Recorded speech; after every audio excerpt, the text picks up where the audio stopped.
are a spiritual community dedicated to a free and responsible search for truth, meaning, and beauty. I'm Reverend Chris Jefferson, one of the co-lead ministers here at the church. My pronouns are he, him. It's a joy to be with you this morning. I especially want to welcome you if you're new to the church. Hello.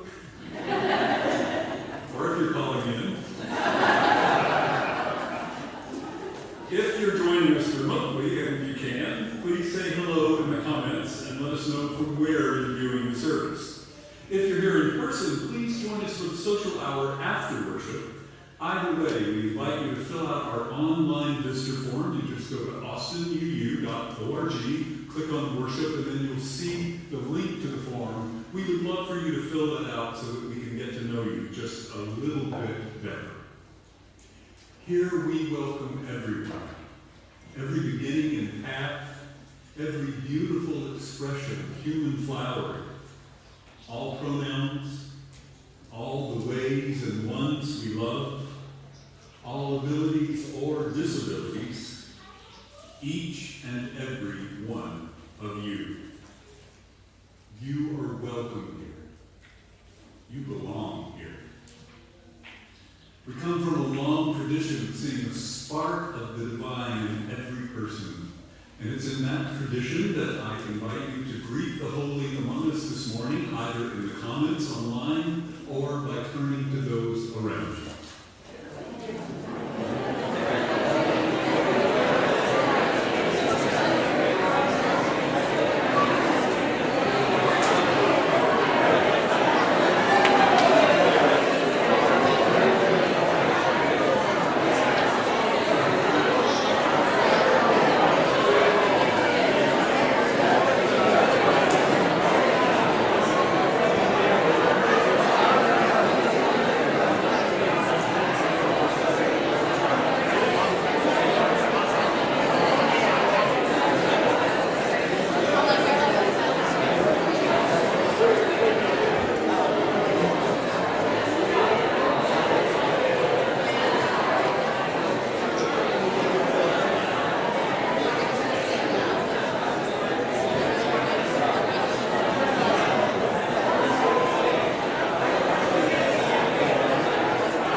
This morning is Stripping Away All That Is Not Who We Really Are by Alan Sear. Michelangelo said, I saw the angel in the marble and carved until I said, there is nothing to add to our souls, to ourselves, or to our societies in order to find out who we are as manifestations of source, consciousness, or God. Our job now is to carve away everything that keeps us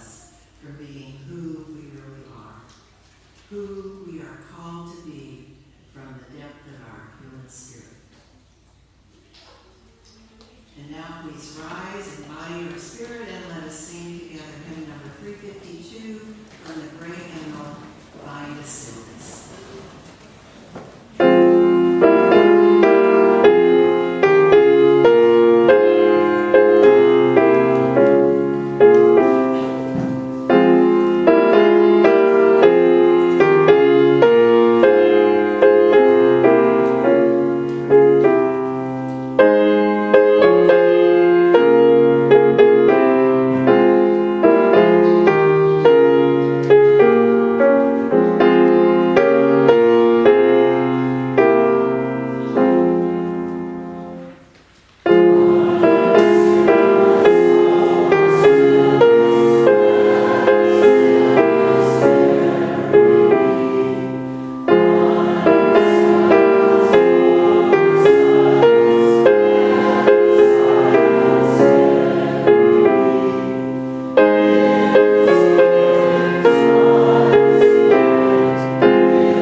One of the things that holds First Unitarian Universalist Church of Austin together as a religious community is that we have a common religious purpose.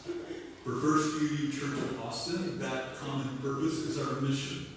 The congregation wrote it together, we put it on our wall, and those of us together in worship say it together every Sunday so that we might more readily carry it in our hearts throughout the week. Let's do so now. Together, we nourish souls, transform lives, and do justice to build a beloved community.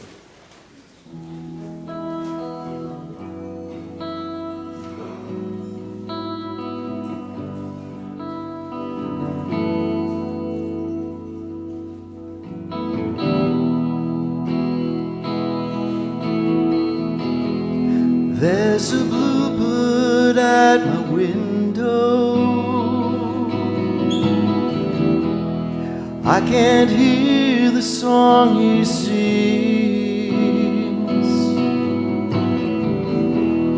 All the jewels in heaven,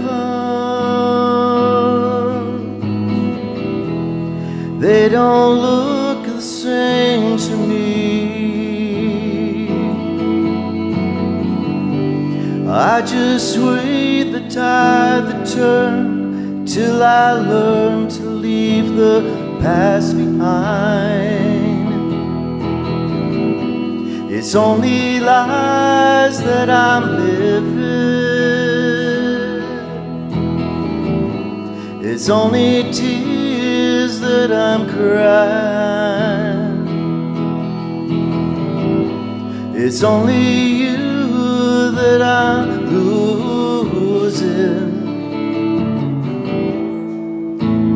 Guess I'm doing fine.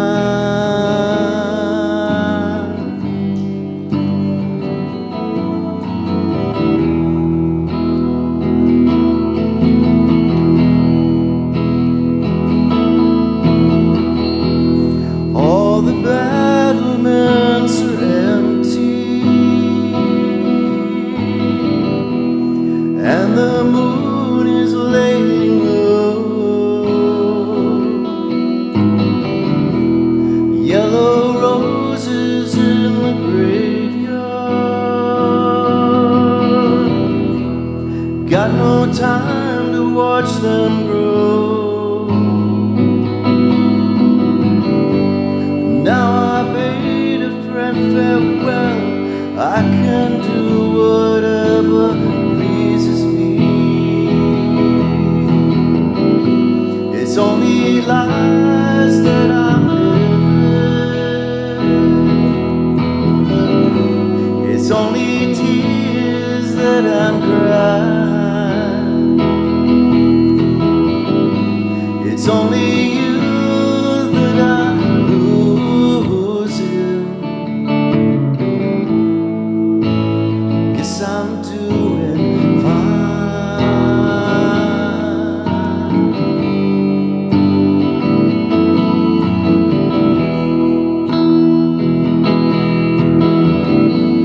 Place my face into the window to see how warm it is inside. See the things that I've been missing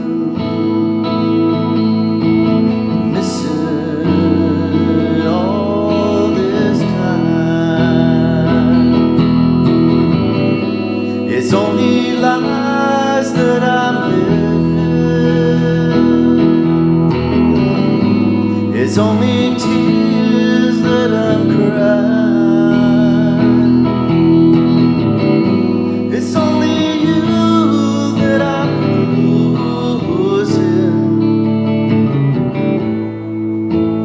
Guess I'm doing fine.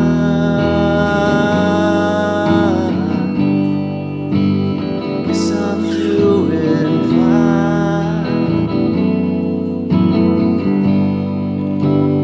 Guess I'm doing fine.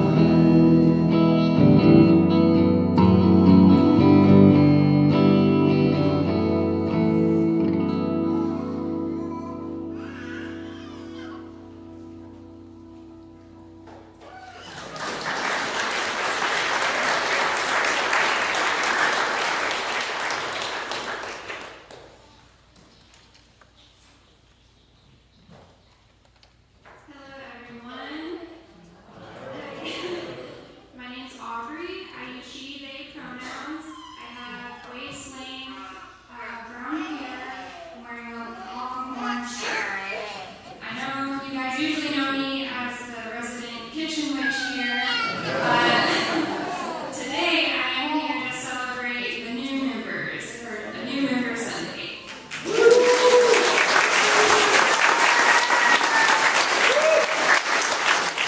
Okay, so new members, if you feel comfortable, no pressure, would you please come join me on the stage and bring these papers. If you don't have them, I have some extra copies here.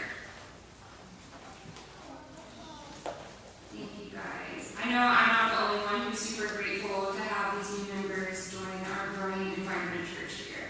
Thank you guys. You must have copies.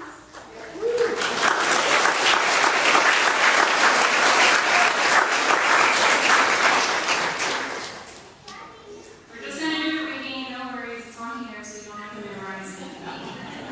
Okay. Ready? Okay, I'm gonna start. What is this church? It is not the building, except to the extent that we have chosen it and made it ours, and adorned it with the fruits of our time, treasure, and talents. It is not the ministers, except to the extent that we ask them to inspire us and work together with us toward our goals. It is not music, except to the extent that we are lifted by it and that we make it when we blend our voices together to produce sounds lovelier than any one of us could make alone.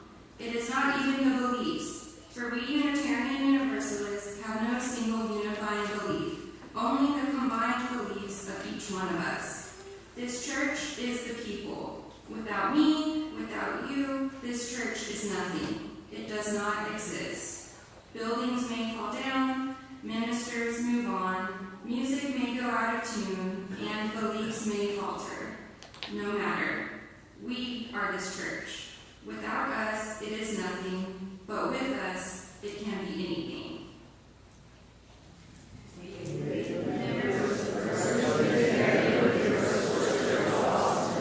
Welcome you into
We release the armor we wore to protect ourselves, the parts of ourselves that may have once kept us safe, but now weary of scares.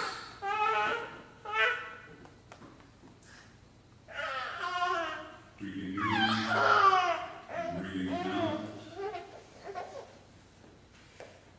And follow our breath to a deeper place inside. A place of greater wisdom. That place where we find renewal in our true, authentic, sacred self. Where a spark of the divine resides within each of us.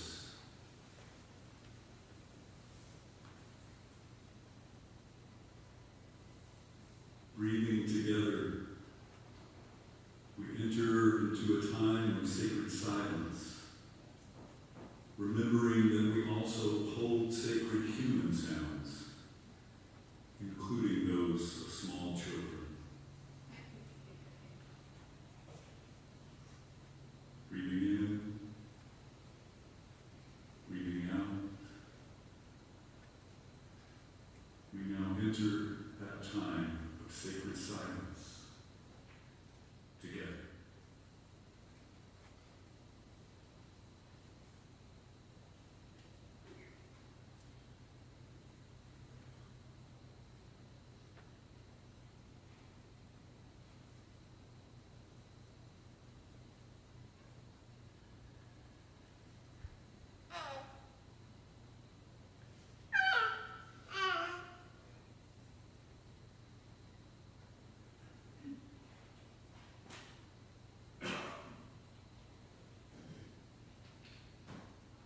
I invite you now to light candles if you're so moved.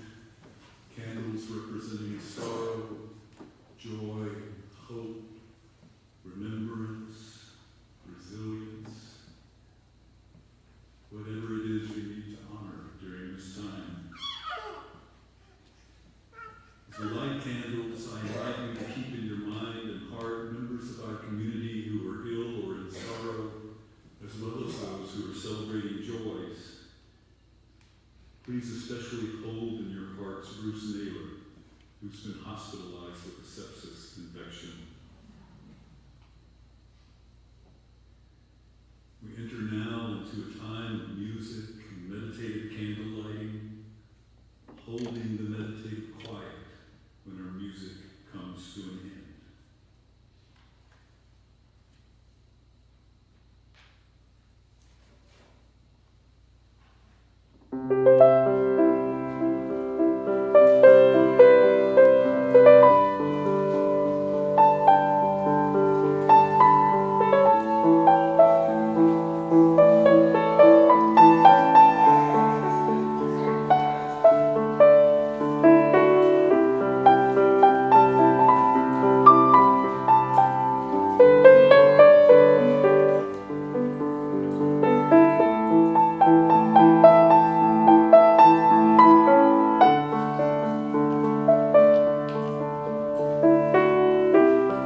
my spouse Wayne had to go on home hospice care because of a likely hereditary chronic immune condition.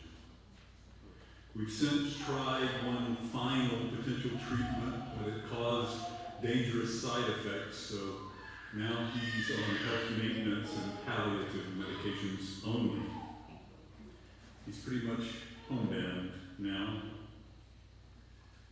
We have some good days, though, as well as some times that are hard. We're in a liminal space where we have no way to know what to expect each day, but we do know we have fewer and fewer days left together, so we'd better get busy loving each other in each moment now. But isn't that really always true? I start by sharing this morning with you for at least a couple of reasons. One is just that I know it can feel awkward to bring it up, even to express your thoughts and support. As we continue to build an even greater culture of caring in the church, we have to be okay with discussing these things. It's okay to share what we're going through. It's okay to express care and support for what others are going through. It doesn't have to be awkward to raise the subject, even when it involves the ministry. And I want you to know how much your expressions of support have meant to both me and Wayne. Now, in a church this size, it can be difficult, though, for folks to share updates with more than 400 people on an individual basis. So we have set up a system where the co-chairs of our first UU Cares ministry, Susan Thompson and Tony Wegner, and the ministers, and let the church know what's going on with folks who are facing life challenges. The same is true for me. I'm keeping Reverend Michelle and Susan and Tony of First UU Cares updated on our situation so they can let you know what's happening with us should you want to ask them. You can email First UU Cares through cares@austinuu.org. The other reason I wanted to start with this is that today we're exploring how to find renewal when life depletes our energy and resources sometimes. Wayne and I are pretty much having to find renewal every day in order to make the most of every moment we can while we still can. So I thought I might share some things that help me find renewal these days. Now, I didn't just come up with this stuff myself. These are things that are out there in the literature that have been found to revive our spirits even during difficult circumstances. And let's face it, all of us will go through challenges sometimes, whether in our own lives or more broadly. More broadly, like, a pandemic, a climate crisis, an election where fascism will be on the ballot, witnessing and some of us experiencing ongoing systemic racism and oppression, witnessing war, terrorism, genocide, and more in world events. Well, all of these and then some can kind of wear us down sometimes, can't they? Exhaust us, mind, body, and soul. And so, here are some places where we may find renewal, even in challenging times. Community, nature, rest and reset, joy and play, the sacred self. So, community. We so often find rebirth in relationship, find ourselves revived by the support of others. We and I are so fortunate to be held by so many wonderful communities of love and support, including this one. And research is finding, for example, among social justice movements, that it is not possible to sustain our efforts to consistently access these other resources of renewal, like nature, rest and reset, joy and play, etc., without building community first. Now, there is this interesting paradox about community, though. Sometimes we also need solitude in order to fully realize the depth of community.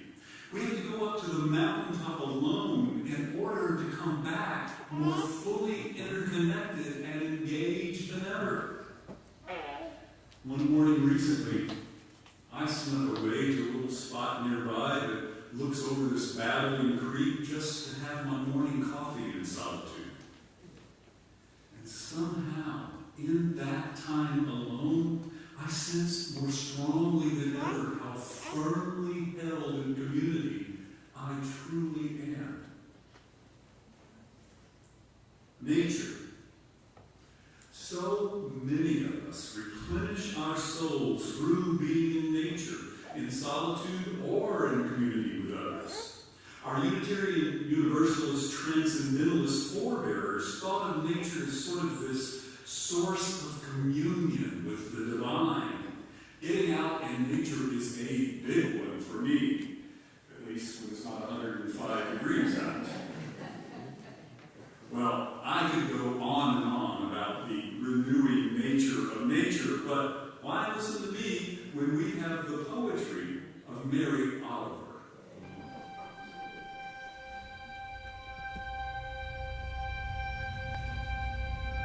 When I am among the trees, especially the willows and the honey locust, equally the beech, the oaks, and the pines, they give off such hints of gladness. I would almost say that they save me, and daily.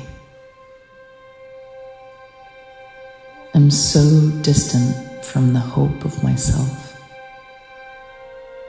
in which I have goodness and discernment, and never hurry through the world but walk slowly and bow often. Around me the trees stir in their leaves and call out, "Stay a while." The light flows from their branches, and they call again. "It's simple," they say. And you too have come into the world to do this. To go easy, to be filled with light, and to shine.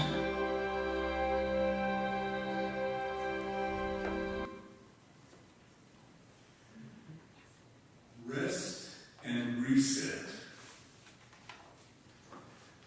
Becoming a caretaker, I've discovered, adds so much extra. It means helping someone else do the things we normally do for ourselves. The chores and errands of daily life, laundry, doing the dishes, getting groceries, picking up prescriptions, things that were once shared, must now be done by just one. And so, all that extra also requires extra rest. The problem, says activist, performance artist, and founder of the NAP ministry, Trisha Percy, is that we were programmed not to let ourselves rest. She goes on to say, quote, "There is deep power in taking a break, honoring your body, and actively participating in your deprogramming from grind culture.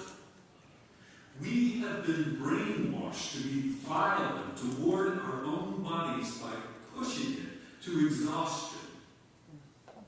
Rest is a form of resistance. So I, have to know that we must reclaim the right to rest. Now, another paradox is that rest can at times come from things that may involve some exertion, but that also help us reset. Our spiritual practices, such as meditation or gratitude journaling, music, arts, gardening, whatever helps us enter into a new mindset and thus reset. Again, paradoxically, physical activity can be one of the major ways to rest ourselves by resetting ourselves. Physical activity like dancing, for instance.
There may be nothing else that restores us like engaging in play and experiencing joy. One thing that Wayne and I have always shared is playful humor. And that shared humor is helping us through this current journey together, even if the humor gets a bit dicey these days. Like when Wayne keeps insisting that he wants the processional music for his memorial service to be Baby Elephant Walk. And that's okay. Because once again, our movements for social justice are showing us that joy is integral to building the resilience, the continuing ability to find renewal so necessary for sustaining ourselves.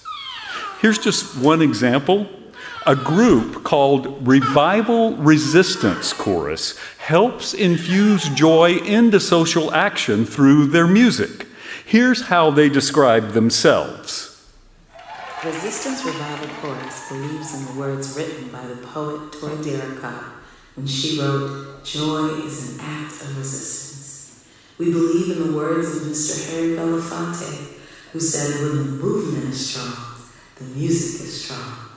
We sing to revive the hearts of those who fight for social justice and we sing together for freedom.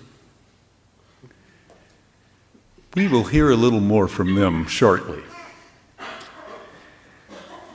Well, I want to talk last about perhaps our greatest source of renewal. Last, in part, because I think that everything we have covered so far helps us to access this, what I am calling the sacred self. What we refer to each week in our service as a spark of the divine within each of us. What a psychological theory called internal family systems calls the authentic self, an ever-renewing wellspring that is joyful, playful, calm, courageous, compassionate, pure, and loving. And part of renewal often involves putting aside parts of us that mask our authentic self. Parts that have often helped us get through at times, but that may no longer be helpful and may, in fact, be wearing us down. Other parts that we may have internalized through our family and our culture. Parts such as the always ready fighter. Any of you have that part within you? The perfectionist, the people pleaser, the procrastinator, the constant helper of everyone else, the self-medicator. What are some parts of you that may have once been helpful but may now be keeping you from accessing your sacred self? Like Michelangelo carving away the excess marble to free the angel within in our call to worship earlier. Like how restoring an old house often involves not so much adding new, but getting rid of the ugly 70s wallpaper, tearing out the regrettable shag carpeting in order to reclaim the beauty underneath.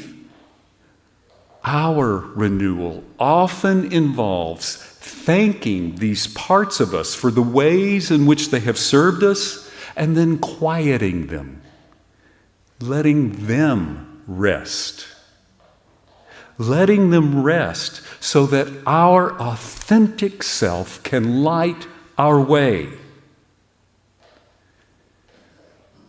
As we enter into a new church year, face this election year, sustain our work for justice, deal with all that comes in our own lives and our world, together, let us remember community, nature, rest and reset, joy and play. These will release the sacred self. These will refuel that true, radiant spark of the divine within us so that it may shine forth again and again and again. Shine on, my beloveds. Shine on. Amen.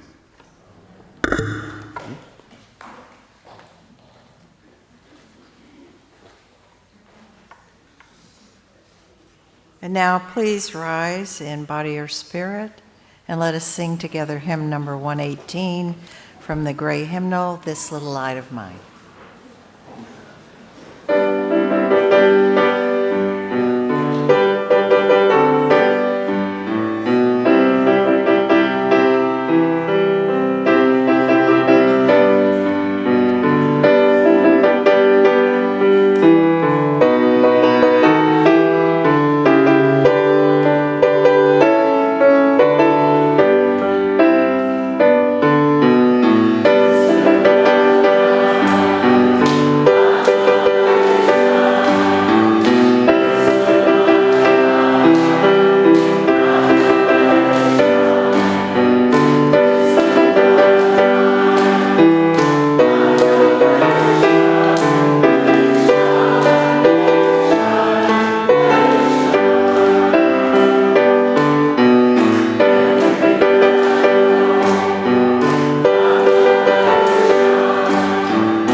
And now please join me in the words by which we extinguish our flame, our chalice.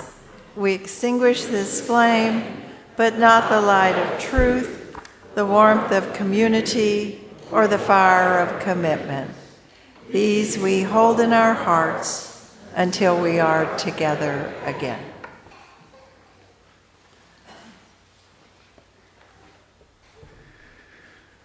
For our benediction, I leave you with some Joy and Renewal from Resistance Revival chorus. The lyrics are fairly straightforward, and you'll notice that they show up on the screen and that there's lots of movement and dancing. So feel free to sing, dance, or move with them as you are so moved. I wish you peace. I send you much love. This joy that I have, the world didn't give to me. Oh, this joy that I have, the world didn't give to me. Don't you know that? This joy that I have, the world didn't give to me. Oh, I said the world didn't give, the world can't take it away. This strength that I have, this strength that I have.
Hey.